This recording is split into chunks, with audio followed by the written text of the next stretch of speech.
putting the foot down. I don't know what your state's recording laws are for this, but I would probably have this recorded if somebody inevitably foolishly tries to take you to court. Yeah.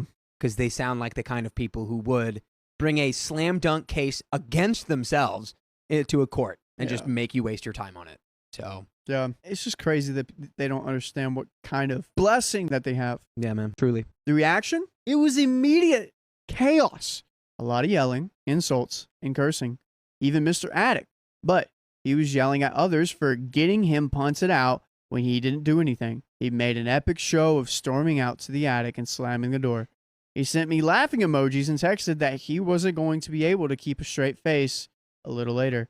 I waited for them to stop yelling, and when they demanded what they would do, I set a stack of ads for apartments and houses for rent in the nearby area and said they would have to start looking now. I told my sister I would help pay for their moving truck, but told the basement tenants they would have to ask their families for help moving out. Mr. Basement picked up the stack of papers and his eyes went wide. He stared and asked if I was effing serious.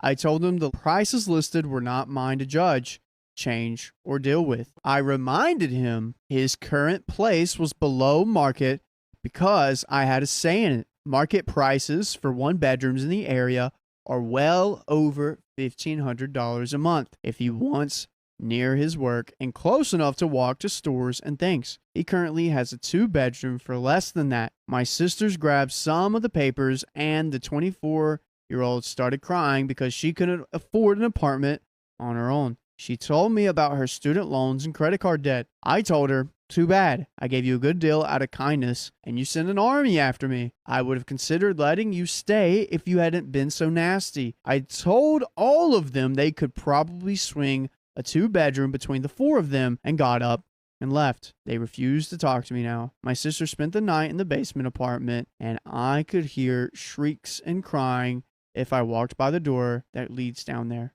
I feel a little bad, but I reread your comments to keep my sanity. As for what I want out of them, I can give them 30 days notice since they are inside my own home. I checked and double-checked with the lawyer, and this information had been in their rental contracts. If I do have to punt them out and they try to refuse to leave and drag it out in court, which they don't have the money for, I have been given some handy advice by a fellow landlord who had to remove his own brother. I can't remove them by force, but I can make living there entirely uncomfortable. Nothing stops me from taking doors off hinges or starting remodeling while their stuff is in the way.